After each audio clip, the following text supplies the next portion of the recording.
నమస్తే, నేను Roja. Welcome to 30/60 bulletin. ముందుగా హెడ్లైన్స్. విశాఖ ఆర్కే బీచ్ లో గల్లంతైన విద్యార్థులు, ఒకరిని రక్షించిన హోంగార్డ్, ఇద్దరి కోసం గాలి. పోలవరం ఎడమ కాల్వపై ఎత్తిపోతల పథకం, పరిపాలన అనుమతులిచ్చిన ఏపీ సర్కార్.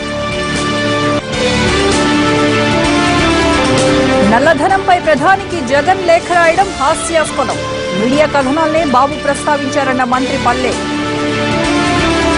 ఐటీ కంపెనీలను టార్గెట్ చేసిన పాక్ హ్యాకర్లు, ర్యాన్సమ్ వేర్ తో కీలక సమాచారం చోరీ. వన్డే సిరీస్ లోనూ క్లీన్ స్వీప్ కు భారత్ వ్యూహం, ధర్మశాలలో ధోనీ సేన ముమ్మర ప్రాక్టీస్.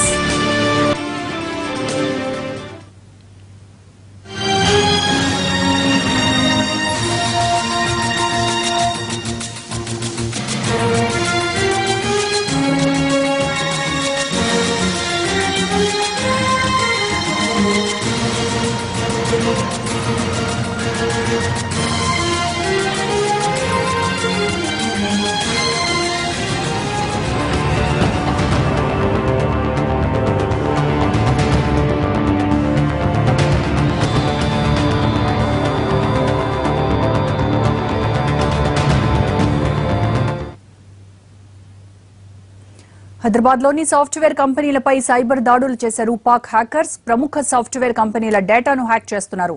ర్యాన్సమ్ వేర్ సాఫ్ట్వేర్ తో ఈ కంపెనీల డేటాను కొల్లగొడుతున్నారు. ఇందులో ప్రభుత్వ, ప్రైవేట్ కంపెనీల డేటా సైతం ఉంది.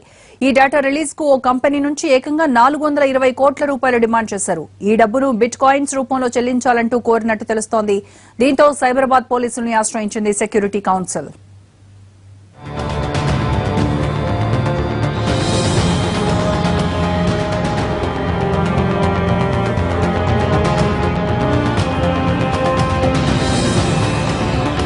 హైదరాబాద్లోని సాఫ్ట్వేర్ కంపెనీలపై పాక్ హ్యాకర్లు దాడి చేశారు. దీనికి సంబంధించి పూర్తి వివరాలు మా ప్రతినిధి కమల్ అడుగుదాం. కమల్, పాక్ హ్యాకర్లకు సంబంధించి పూర్తి డీటెయిల్స్ ఏంటి?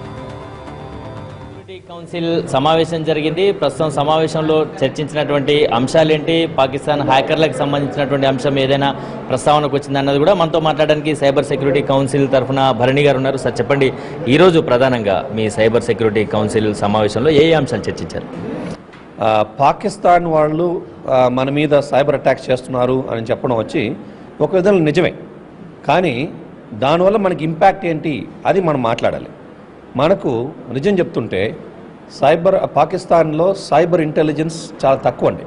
మనం ఇండియాని కంపేర్ చేసినప్పటికీ, చైనా కంపేర్ చేసినప్పటికీ, రష్యా కంపేర్ చేసిన వాళ్ళంతా చాలా ఎక్స్పర్ట్స్ అన్నమాట. బట్ పాకిస్తాన్ వాళ్ళకి అంత ఎక్స్పర్టీస్ లేదు. సో వాళ్ళు ట్రై చేస్తుంటారు. ఇప్పుడు చూస్తుంటే దాదాపు 125 అటాక్స్ చైనా నుంచి యుఎస్ డిఫెన్స్ సిస్టమ్ మీద ఎవ్రీ 1 hour చేస్తుంటారు. అది ఏమైంటుందంటే జస్ట్ అటాక్స్ అంతే, అది ఏం జరగదు. సో మనకు ఇట్లాగ అటాక్స్ వస్తుంటాయి, కానీ మన ఇండస్ట్రీ ఎఫెక్ట్ అవ్వలేదండి. ఈరోజు ఉదయం నుంచి కూడా ఒక వార్త వస్తుంది, అది మీరు కూడా వినే ఉంటారు, దాదాపు 420 కోట్లు డిమాండ్ చేస్తున్నారు అన్నది. దానిపైన అది ఏంటంటే 1 or 2 ఇన్స్టెన్సెస్ జరిగి ఉండొచ్చండి. అది ఎట్లా అంటే వాళ్ళు ఏం చేస్తున్నారు, ఎంఎన్సీస్ కానీ మల్టీనేషనల్ కార్పొరేషన్స్కు, లార్జర్ కంపెనీస్, మీడియం సైజ్ కంపెనీస్కి వాళ్ళు ఐటీ సెక్యూరిటీ పాలసీస్ ఉంటాయి. దానికి తగినట్టు ఫైర్ వాల్ అంటారు, దాంతో పెట్టుకుంటారు వాళ్ళు. బాగా అప్డేటెడ్ ఫైర్ వాల్స్ ఉంటాయి. కొన్ని కంపెనీస్కి అవి ఉండదు, చిన్న కంపెనీస్లో. సో వాళ్ళకి మనం టార్గెట్ చేశారనుకోండి, వాళ్ళకి ఆ సిస్టమ్ లేదు, సెక్యూరిటీ సిస్టమ్ లేదు, కాబట్టి వాళ్ళు అటాక్ అయ్యేదానికి ఆపర్చునిటీస్ ఉన్నాయి. సో దాంట్లో వాళ్ళు డిమాండ్ చేస్తారు, ర్యాన్సమ్ వేర్ అంటారు. ర్యాన్సమ్ వేర్ అంటే ఇట్లాగా ఏదైనా వైరస్ కంప్లీట్గా సైబర్ అటాక్ ద్వారా కంప్లీట్గా కంట్రోల్ తీసేసుకుంటారు. సాఫ్ట్వేర్ని తీసేసుకున్న తర్వాత మాకు డబ్బులు ఇవ్వండి, లేకపోతే మీది కంట్రోల్ ఇవ్వమని చెప్తారు. ఈరోజు వస్తున్నటువంటి వార్తల్లో కూడా 420 కోట్లు డిమాండ్ చేస్తున్నారు అనేది ఒక వార్త వస్తుంది. ఇటువంటి వచ్చినప్పుడు ఎట్లా అధిగమిస్తున్నారు మీరు? ఇది ఫస్ట్ ఆఫ్ ఆల్ దీంట్లో ఎంత నిజం ఉందని చూసుకోవాలండి. ఇది దాదాపు స్పెక్యులేషన్స్ అండి. ఇట్లా ఒకరు 100 అంటారు, ఇంకో 200 అంటారు, ఇంకో 400 అంటారు. బట్ దీనికి వచ్చి ఒక డెఫినెట్గా ఒక క్రెడిబుల్ సోర్స్ నుంచి రాలేదండి మాకు ఇది. అందుకనే మేము సైబరాబాద్ సెక్యూరిటీ కౌన్సిల్ రిప్రజెంటేటివ్ ఎవరో చెప్పారు, వాళ్ళతో కూడా మాట్లాడాం. వాళ్ళతో మాట్లాడుతుంటే లేదండి మేము ఈ ఇన్ఫర్మేషన్ ఇవ్వలేదు అని వాళ్ళు చెప్పారు. సో మేము చెప్పడం ఏంటంటే సైబరాబాద్ సెక్యూరిటీ కౌన్సిల్ ద్వారా ఇండస్ట్రీ మేము చాలా క్లోజ్గా ఉన్నాం కాబట్టి మాకు తెలుసు జరుగుతుంది ఏంటని. మాకు చాలామంది రిపోర్ట్స్ చేస్తున్నారు ఎలాంటి ప్రాబ్లమ్స్ ఉంటాయని. కార్పొరేట్స్ మీద చేయడం వచ్చి జరుగుతుంది, కానీ కార్పొరేట్స్లో చాలా ఇంపార్టెంట్ పాలసీస్ ఉంటాయి. వాళ్ళు సైబర్ సెక్యూరిటీ కోసం పెరిమీటర్ లెవెల్ సెక్యూరిటీ అంటారు, దాని తర్వాత ఎండ్ పాయింట్ సెక్యూరిటీ అంటారు, నెట్వర్క్ లెవెల్ సెక్యూరిటీ అంటారు. ఫైర్ వాల్స్ చాలా స్ట్రాంగ్ ఫైర్ వాల్స్ పెడతారనమాట. సో మీరు ఫైర్ వాల్కి ముందే ఎవరైనా వెబ్సైట్ అటాక్ చేస్తారనుకోండి, ఇమీడియట్గా వాళ్ళకి అలర్ట్స్ వచ్చేస్తాయి. దాని ప్రకారం వాళ్ళు ఏం చేస్తున్నారంటే వాళ్ళు ఫైర్ వాల్ ఇంకా స్ట్రాంగ్ చేస్తారు. ఇంకా ఏమి ఇంట్రూషన్స్ లేకుండా వాళ్ళు బ్రహ్మాండంగా కార్యక్రమాలు చేస్తారన్నమాట. సో మాకు వీఆర్ నాట్ రియలీ ఇంపాక్టెడ్ అండి. ఇది మొత్తానికి హ్యాకర్స్ ప్రభుత్వ వెబ్సైట్లనే ఎక్కువగా అటాక్ చేస్తున్నారు. పాకిస్తాన్ సైబర్ సెక్యూరిటీ కన్నా కూడా మనం చాలా పటిష్టంగా ఉన్నాము. అక్కడ వాళ్ళకంతా అటాక్ చేసే స్తోమత కూడా లేదు. ఇటువంటివి సర్వసాధారణంగా వస్తుంటాయి. గతంలో కూడా చాలా అటాక్స్ జరిగాయని చెప్పి కూడా సైబరాబాద్ సైబర్ కౌన్సిల్ ప్రతినిధులు చెప్తున్నారు. కెమెరా పర్సన్ మనోహర్తో కమల్ ఎన్టీవీ, హైదరాబాద్. విశాఖ తీరంలో మృత్యు కెరటాలు కలకలం రేపుతున్నాయి. తాజాగా ఆర్కే బీచ్ వద్ద 3 విద్యార్థులు గల్లంతయ్యారు. వీరిలో ఒకరిని అక్కడే ఉన్న హోంగార్డ్ రక్షించగా మిగిలిన 2 గల్లంతయ్యారు. వారి కోసం గాలింపు కొనసాగుతోంది. అక్కడి తాజా పరిస్థితిపై మా ప్రతినిధి దుర్గా ప్రసాద్ అందిస్తున్న స్పెషల్ రిపోర్ట్ చూద్దాం. గతంలో అనేక సార్లు ఇక్కడ చాలా మంది కూడా అక్కడ ఆర్కే బీచ్ లో స్నానాన్ని దిగి ఎంతో మంది ప్రాణాలు కోల్పోవడం జరిగింది. మళ్ళీ అదే పరిస్థితి ఈ రోజు కూడా ఇక్కడ ఏర్పడింది. 4 కుర్రాళ్ళు నగరంలో ఓర్వశి ప్రాంతానికి చెందిన వారు ఇక్కడ వచ్చి ఈతకు దిగి వారు అనుకోకుండా ప్రాణాపాయ స్థితిలో వీళ్ళు కెరటాన్ని కొట్టుకోవడం జరిగింది. ఈ నేపథ్యంలోనే కొంతమంది గజేతగాళ్ళు ఇక్కడ ఒక 2 కుర్రాలను కూడా రక్షించడం కూడా జరిగింది. ప్రస్తుతం ఇక్కడ తాజా పరిస్థితి ఇక్కడ స్థానిక సీఎం అంతా చెప్పండి అసలు ఏం జరిగింది? ఈరోజు అరౌండ్ 3 o'clockకి ఆర్కే బీచ్కి కంచరపాలెం సుభాష్ నగర్ నుంచి 4 కుర్రాళ్ళు వచ్చారు. వీళ్ళంతా 9th క్లాస్ చదువుతున్నారు. నోటల్ ఎదురుగా ఉన్నటువంటి ఈ బీచ్లో వచ్చి వాళ్ళు 3 స్నానాన్ని దిగారు. ఆ 3 దిగిన వాళ్ళలో ఒకరిని మా లైఫ్ గార్డ్ సేవ్ చేశాడు. మిగతా 2 గల్లంత అయిపోయారు. ఆ 2 గల్లంత అయిన వాళ్ళు ఒకరి పేరు ఆదిత్య, ఈయనేమో అక్కయ్యపాలెం పెన్ స్కూల్లో 9th క్లాస్ చదువుతున్నాడు. ఇంకొక ఆయన సంతోష్, అతనికి దశరథ్ అని కూడా పిలుస్తారు. ఈ సంతోష్ ఎలియాస్ దశరథ్ అన్నతను ఇతను 9th క్లాస్ బుచ్చిరాజపాలెం సెంట్ యాన్ స్కూల్లో చదువుతున్నాడు. ఈ రక్షించబడ్డ ఆయన సాగర్ అని ఇతన్ని మా వాడు రక్షించాడు. మిగతా ఒక అబ్బాయి బయటే ఉన్నాడు. ఈ విధంగా 2 గల్లంత అవడం జరిగింది. ఇది ఎవరు లేని కొంచెం నిర్మానుష్య ప్రదేశం. ఇక్కడ ఎవరు పెద్దగా ఇక్కడ దిగరు. ఈ పక్కనే ఒక రాయి ఉండి ఆ రాతి పక్కన ఖాళీ ప్లేస్లో వీళ్ళు దిగారు. ఆల్రెడీ మేము ఫైర్ డిపార్ట్మెంట్ అలాగే మెరైన్ పోలీస్ వారు సెర్చ్ ఆపరేషన్ స్టార్ట్ చేయడం జరిగింది. మెరైన్ బోట్లు ఆల్రెడీ సెర్చ్ ఆపరేషన్లో పాల్గొన్నాయి. మా పై అధికారులకు చెప్పడం జరిగింది, ఇన్ఫార్మ్ చేయడం జరిగింది. వాళ్ళు ఈ నేవీ మన కోస్ట్ గార్డ్ వీళ్ళ సహాయం కూడా తీసుకోవడం జరుగుతూ ఉంది. ఆల్రెడీ మా కమిషనర్ గారు, డీసీపీ, ఏసీపీ గారు అందరికీ కూడా ఇన్ఫార్మ్ చేయడం జరిగింది. ఈ సందర్భంగా మేము మరొకసారి ప్రజలందరికీ, విశాఖ వాసులందరికీ మా విజ్ఞప్తి ఏంటంటే మన బీచ్ స్నానానికి కానీ లేదా ఈతకు కానీ సురక్షితమైనది కాదని చాలాసార్లు మీకు చెప్పడం జరిగింది. అయినప్పటికీ మీ పిల్లల్ని మీరు వచ్చేటప్పుడు జాగ్రత్త వహించట్లేదు. దానివల్ల నిర్లక్ష్యం వల్ల విలువైన ప్రాణాలు కోల్పోతున్నాయి. దయచేసి మరొకసారి మీకు విజ్ఞప్తి, విశాఖ బీచ్, ఆర్కే బీచ్కున్న ప్రాముఖ్యాన్ని, ఆర్కే బీచ్కున్న ప్రాశస్యాన్ని మనం కాపాడుకోవాలంటే ఇలాంటి దురదృష్టకర సంఘటనలు జరగకూడదు. ఇలాంటి దురదృష్టకర సంఘటనలు జరగకూడదు అని అంటే మీరందరూ అప్రమత్తంగా ఉండాలి. మీ పిల్లలు కాలేజీలకు వెళ్ళి ఇక్కడికి వస్తున్నారా, స్కూల్స్కి వెళ్ళి ఇక్కడికి వస్తున్నారా, 4 పిల్లలు ఇంట్లో బయలుదేరి ఇక్కడికి వచ్చారంటే ఎంత ధైర్యం చేసి రావాలి. వాళ్ళ దగ్గర డబ్బులు ఎక్కడి నుంచి వచ్చినాయి, వాళ్ళ ఇంట్లో చెప్పకుండా బయటికి ఎట్లా వెళ్ళారు, మరి పేరెంట్స్ యొక్క పర్యవేక్షణ ఏముంది అనేది ఆలోచిస్తే మనకు అర్థమవుతుంది. దయచేసి పేరెంట్స్ మరొకసారి మా విజ్ఞప్తి, ఇన్నాళ్ళ కాలం కాదు ఇప్పుడు పిల్లలు, మనకు ఒకటి చెప్పి ఇంకోటి చెప్పి అలా చేసే అవకాశాలు ఉన్నాయి. కాబట్టి మనం ఖచ్చితంగా వాళ్ళు ఇంకొక పిల్లలతో ఫ్రెండ్స్తో బయటకు వెళ్ళేటప్పుడు ఖచ్చితంగా ఇలాంటి ప్రమాదాలు జరిగే అవకాశం ఉంది. కాబట్టి మీతో వచ్చినప్పుడు తీసుకురండి, మీరు పర్వాలేదు, అప్పుడు ఇబ్బంది ఉండదు. ఫ్రెండ్స్తో అలౌ చేస్తే మాత్రం ఇలాంటి ప్రమాదాలు, దురదృష్టకరమైన సంఘటనలు జరిగే అవకాశం ఉంది. కాబట్టి మరొకసారి మీ అందరికీ మా ప్రార్థన. సో దీన్ని బట్టి మనం అర్థం చేసుకోవచ్చు ఇక్కడ ఏ విధంగా జరుగుతుంది అన్నది. ప్రస్తుతం మనం ఇక్కడ ప్రమాదానికి గురైన బాధితులను ఒకసారి మాట్లాడదాం. బాబు, నీ పేరేం పేరు? ఎక్కడి నుంచి వచ్చారు మీరు? ఎంతమంది వచ్చారు? 4. ఎవరెవరు? నేను, ఈ అబ్బాయి, ఇంకో 2 వచ్చాను. ఓకే, ఏం జరిగింది అసలు, ఎలా దిగారు? మేము ఇంటి దగ్గర గ్రౌండ్ కానీ చెప్పాము. మాకు కూడా ఈ అబ్బాయికి, నాకు ఇంకో అబ్బాయికి తెలీదు. సంతోష్ అనే అబ్బాయికి అసలు ఆ అబ్బాయికి కూడా తెలీదు. గ్రౌండ్ కానీ ఆడుకోవడానికి మేము 4 వెళ్ళాం. వెళ్తేనేమో ఒక అబ్బాయి దగ్గర ఏమో బాయ్కి కూడా డబ్బులు ఉన్నాయి అతని జేబులో. మా దగ్గర కూడా కొన్ని చిల్లర డబ్బులు ఉన్నాయి. ఆ చిల్లర డబ్బులతోటి ఈ డబ్బులు అన్నిటితో బీచ్కి వెళ్ళొచ్చని ఆ అబ్బాయి చెప్పాడు. అప్పుడు దాకా మాకు తెలియదు. ఆ టైంలో వచ్చాము 2కి. ఆ టైంలో వస్తున్నప్పుడు మేము ఈ అబ్బాయి ఎక్కడెక్కడ స్నానం చేస్తుంటే ఆదిత్య సంతోష్ అనే వాళ్ళు లోతుకి వెళ్ళారు. లోతుకి వెళ్తేనేమో నన్ను కూడా పిలిచారు. మమ్మల్ని పిలిస్తే నేను వెళ్ళాను. ఈ అబ్బాయి రాలేదు. సంతోష్ అనే అబ్బాయి మునిగిపోతున్నాడు. మునిగిపోతే పట్టుకొని నడిచారు. ఆదిత్య మేమిద్దరమే వెళ్ళాము. పట్టుకోవడానికి వెళ్తే ఆ అబ్బాయి మునిగిపోయి మమ్మల్ని కూడా లాగేశారు.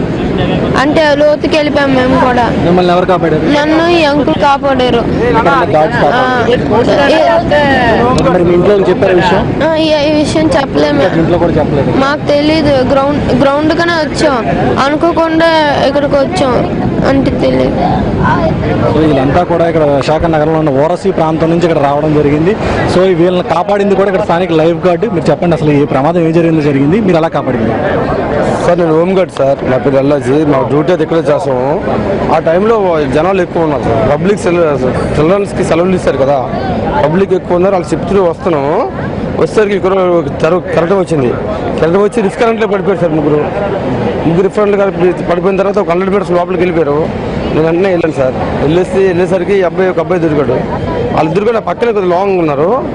అయితే వాళ్ళ దగ్గరికి వెళ్దామంటే రిస్క్ కరెంట్లో ఈడిని చూసి వాళ్ళ దగ్గరికి వెళ్తే వాళ్ళిద్దరు ఈడికి పోయే అవకాశాలు ఉంటాయని చెప్పి నేను ఒడ్డుకి చేర్చి నేను ఒడ్డున ఇంకొక అబ్బాయికి అప్పు చెప్పాను. మళ్ళీ వెళ్ళాను సార్. వెళ్ళబడికి ఇద్దరు కూడా డెత్ అయిపోయారు. కిందకి వెళ్ళి కూడా నేను ఎదగడం జరిగిన తర్వాత మరి మనిషి దొరకడానికి చెప్పేసి నాకు ఆలోచన వచ్చింది. అన్న ఒడ్డుకి వచ్చి నేను ఇద్దరు సార్, మొత్తం ముగ్గురు వెళ్ళారు. వెళ్తే ఒక అబ్బాయిని తీసుకొచ్చాను. ఇద్దరు ఉండిపోయారు సార్. పావుదకం 4 మిస్సింగ్ లో ఉన్నారు. అవును సార్. మీరు సేవ్ చేయలేదు. అవును సార్. సో మొత్తం మనకి ఇప్పుడు సమాచారం అందుతుందని బట్టి అంటే ఇక్కడ ఈ యొక్క ప్రమాదంలో ఇద్దరు మిస్ అయినట్టుగా ఇప్పుడు ప్రస్తుతం మనకి స్థానిక సేవ్ చేసినటువంటి హోమ్ గార్డ్ చెప్పడం జరుగుతుంది. ఒకరినైతే వాళ్ళు సేవ్ చేయగలిగారు. అంటే ఈ సమాచారం వాళ్ళ ఇళ్లలో కూడా ఇంకా ఈ విషయాన్ని కూడా ఇంకా వాళ్ళు సమాచారం అందించడం కూడా జరగలేదు. సో ఈ నేపథ్యంలో ఈ యొక్క తరచు ఈ యొక్క ప్రమాదాలకి విశాఖ ఆర్కే బీచ్ అయితే విశాఖ సాగర్ తీరం కూడా కేంద్రంగా నిలయంగా మారుతుందని కూడా మనం ప్రస్తుతం చెప్పొచ్చు. ఇది ఉన్న తాజా పరిస్థితి. Camera back to news. ఏపీలో బయోమెట్రిక్ విధానంలో రేషన్ సరఫరా చేస్తున్నట్లు ఏపీ సీఎం చంద్రబాబు చెప్పారు. పెన్షన్ లబ్దిదారుల ఫోటోలు కూడా ఆన్లైన్లో ఉంచుతామన్నారు. ప్రభుత్వ సంక్షేమ పథకాలు ప్రతి లబ్దిదారుడికి అందాలన్నదే తమ ఉద్దేశమన్నారు చంద్రబాబు. స్మార్ట్ పల్స్ సర్వేపై వీడియో కాన్ఫరెన్స్ నిర్వహించారు. రూరల్ ఏరియాలో 78%, అర్బన్ ఏరియాలో 57% సర్వే పూర్తయిందన్న చంద్రబాబు నెలాఖరు కల్లా సర్వే పూర్తి చేయాలని ఆదేశించారు.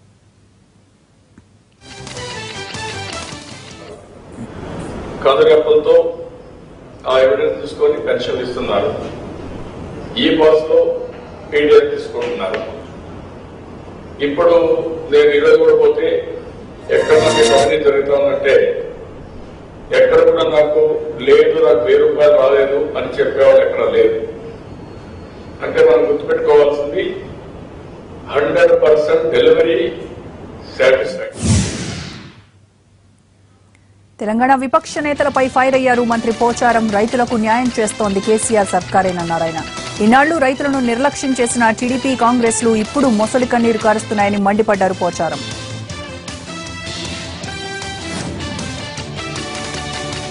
కరెంటు బిల్లు తగ్గించమంటే పోలీస్ తూటాలతో కాల్చినటువంటి నాయకులు, ఆ పార్టీ వారు నాయకులు మా ప్రభుత్వం టీఆర్ఎస్ ప్రభుత్వం కేసీఆర్ గురించి మాట్లాడడం చాలా విడ్డూరంగా ఉంది. ఇక రెండో పక్క బీజేపీ పార్టీ గతంలో వాజ్పేయి గారి నాయకత్వంలో 6 సంవత్సరాలు వారే ఉన్నారు కదా, ఇప్పుడు 2.5 సంవత్సరాలు వారి ప్రభుత్వం ఉంది. నేను అడుగుతున్నాను, వారికి రైతులకు ఇప్పుడు ఇచ్చేది ఏమాత్రం సరిపోతలేదు.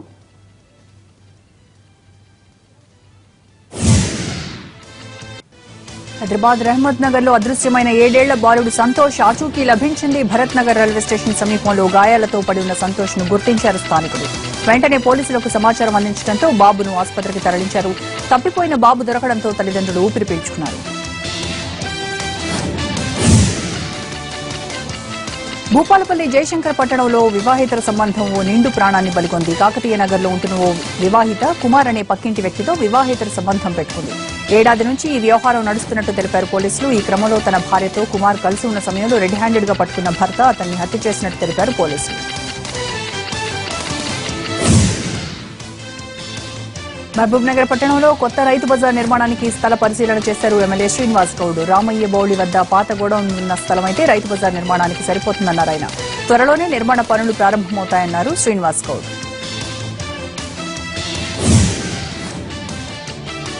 బారాషాహి దర్గా ప్రార్థనల్లో పాల్గొన్నారు వైఎస్ జగన్. అనంతరం అక్కడ జరుగుతున్న రొట్టెల పండుగలో పాల్గొన్నారు ఆయన. రొట్టెల పండుగ చివరి రోజు కావడంతో అధిక సంఖ్యలో భక్తులు దర్గా వద్దకు చేరుకుంటున్నారు.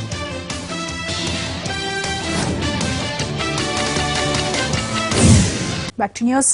తెలంగాణ ఐటీ పరిశ్రమల శాఖ మంత్రి కేటీఆర్ పెట్టుబడులే లక్ష్యంగా అమెరికాలో విస్తృతంగా పర్యటిస్తున్నారు. రెండో రోజు న్యూయార్క్ లో పర్యటించిన ఆయన ఫార్మా కంపెనీల అధినేతలు ప్రతినిధులతో సమావేశమై పరిశోధన, అభివృద్ది, నైపుణ్యం, ఆవిష్కరణ రంగాల్లో పెట్టుబడుల అవకాశాలపై చర్చించారు. హైదరాబాద్ లో ఫైజర్ వ్యాక్సిన్ ఎక్సలెన్సీ సెంటర్ ఏర్పాటుకు ఒప్పందం కుదుర్చుకున్నారు. జాన్సన్ అండ్ జాన్సన్, మెక్ ఫైజర్ కంపెనీల అధినేతలతో సమావేశమై తయారీ యూనిట్లపై చర్చించారు. టీబీ రహిత తెలంగాణ, డయేరియా నిర్మూలన, బ్రెస్ట్ క్యాన్సర్ గుర్తింపు, నివారణల్లో ఆయా కంపెనీలతో ఎంఓయూ కుదుర్చుకుంది తెలంగాణ సర్కార్. రాష్ట్రంలో ఫార్మసిటీ గురించి వివరించిన కేటీఆర్ పలు కంపెనీల యాజమాన్యాలకు రాష్ట్రానికి రావాలని ఆహ్వానించారు. చోరీలకు పాల్పడుతున్న అంతర్రాష్ట్ర దొంగల ముఠాను అరెస్ట్ చేశారు పశ్చిమ గోదావరి జిల్లా పోలీసులు. భీమడోలు, దెందులూరు, చేబ్రోలు, ఏలూరు ప్రాంతాల్లో తాళాలు వేసి ఉన్న ఇళ్లలో చోరీలు చేసినట్లు జిల్లా ఎస్పీ భాస్కర్ తెలిపారు. నాగరాజు, షేక్ అజీజ్, దాసరి బోసరాజు అనే ముగ్గురిని అరెస్ట్ చేసినట్టు తెలిపారు. వీరి నుంచి 21 లక్షల నగదు, 440 గ్రాముల బంగారు ఆభరణాలు, కిలో వెండిని స్వాధీనం చేసుకున్నారు. అపహరించిన సొమ్ముతో నిందితులు తూర్పుగోదావరి జిల్లా కాజులూరులో ఇళ్ల స్థలంతో పాటు లారీని కొన్నట్టు పోలీసులు తెలిపారు.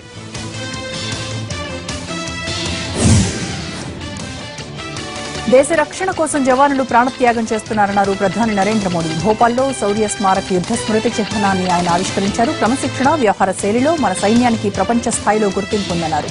యెమెన్లో చిక్కుకున్న 5,000 మంది భారతీయులతో పాటు పాక్, ఇతర దేశాలకు చెందిన వారిని మన సైన్యం రక్షించిందని మోదీ గుర్తు చేశారు. దేశ ప్రజలు ప్రశాంతంగా నిద్రపోవడం కోసం సైనికులు తమ జీవితాలని త్యాగం చేస్తున్నారన్నారు మోడీ.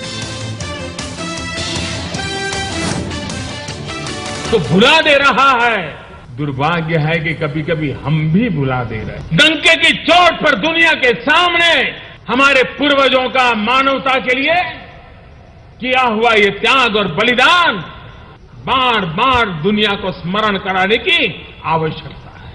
यहां गांधी ऐसे पैदा नहीं होते हैं, यहां बुद्ध ऐसे पैदा नहीं होते हैं। एक महान परंपरा है जिसमें से वीर सैनिक भी मानवता के लिए मरते हैं, तो गांधी भी मानवता के लिए जीते हैं। ये इस धरती की विशेषता रही। గోవాలో రేపటి నుంచి బ్రిక్స్ సమావేశాలు ప్రారంభం కానున్నాయి. దీంతో భారీ భద్రతను ఏర్పాటు చేశారు పోలీసులు. ఊరి ఉగ్రదాడి అనంతరం భారత్ పాక్ బంధాలు మరింత క్షీణించడం, పాక్ ఆక్రమిత కాశ్మీర్లో మెరుపుదాడులు జరిగిన నేపథ్యంలో ఈ సదస్సు జరుగుతోంది. అమెరికాతో పాటు ఇతర దేశాలు భారత్కు మద్దతు పలకడంతో పాక్ ఒంటరైపోయింది. దీంతో బ్రిక్స్ సదస్సును ఉగ్రవాదులు టార్గెట్ చేసే అవకాశం ఉందని ఐబీ హెచ్చరికలు చేయడంతో పటిష్ట భద్రతను ఏర్పాటు చేశారు. ఎల్లుండి జస్టిస్ లోధా కమిటీ సిఫార్సులపై సుప్రీంకోర్టు కీలక తీర్పు ఇవ్వబోతున్న నేపథ్యంలో రేపు ఢిల్లీలో ఎమర్జెన్సీ సమావేశాలు ఏర్పాటు చేస్తోంది BCCI. Board president Anurag Thakur అధ్యక్షతన జరగనున్న ఈ మీటింగ్లో ఎజెండా ఎలా ఉండాలన్న విషయంపై ఇప్పటికే లాయర్లతో మంతనాలు జరుపుతోంది బీసీసీఐ. సమావేశానికి తప్పనిసరిగా రావాల్సిందిగా అన్ని రాష్ట్రాల క్రికెట్ అసోసియేషన్లకు ఇప్పటికే ఆదేశాలు అందాయి. లోధా కమిటీ సిఫార్సులన్నీ తమకు ఆమోదయోగ్యం కాదని ఇంతకుముందే తేల్చి చెప్పేసిన బోర్డు మరోసారి ఆ వాదనకే కట్టుబడి ఉంటోందని తెలుస్తోంది.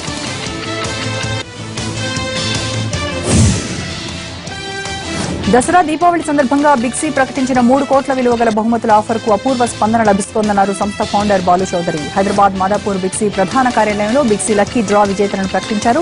14 సంవత్సరాలుగా బిగ్సీ వినియోగదారులకు సేవలు అందిస్తూ వారి మన్ననలు పొందడానికి ఎన్నో ఆకర్షణీయమైన బహుమతులు అందజేస్తున్నామన్నారు బాలు చౌదరి.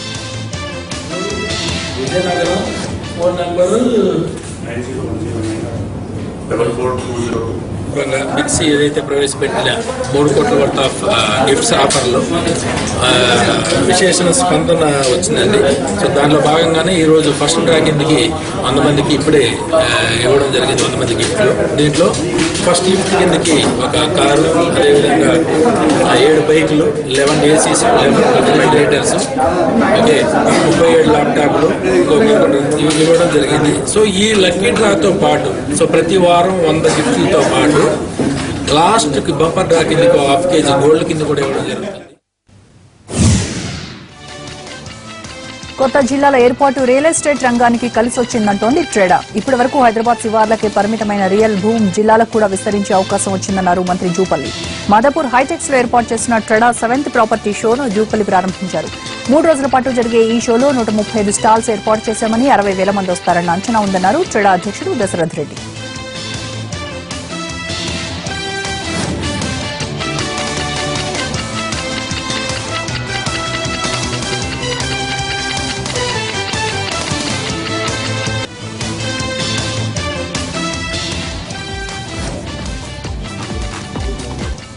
యావత్ తెలంగాణ రాష్ట్రానికి గౌరవ ముఖ్యమంత్రి కేసీఆర్ గారు అన్ని రంగాలతో పాటుగా రియల్ ఎస్టేట్ రంగానికి మీ రంగానికి కూడా రాష్ట్ర స్థాయిలో కాదు, జాతీయ స్థాయిలో కాదు, ప్రపంచ స్థాయిలో ఫౌండేషన్ వేయడం జరిగింది. ఒక ట్రస్ట్ హ్యాస్ బిన్ క్రియేటెడ్. పెద్ద స్టాల్స్ వరకు పెట్టడం జరిగింది. ఉద్దేశం ఏంటంటే చిన్న బిల్డరు, మధ్యతరగతి బిల్డరు, పెద్ద బిల్డర్ అందరినీ ఇన్వాల్వ్మెంట్ చేయాలి. ఎందుకంటే ప్రాపర్టీ కొనేవాళ్ళు అన్ని రకాల కొంటనే ఉంటారు. దానికోసము ఈ ఫెసిలిటేషన్ మేము కంటిన్యూస్గా చేసుకుంటూ వస్తున్నాము. ఈరోజు ఇనాగ్రేషన్ కూడా బాగా జరిగినది.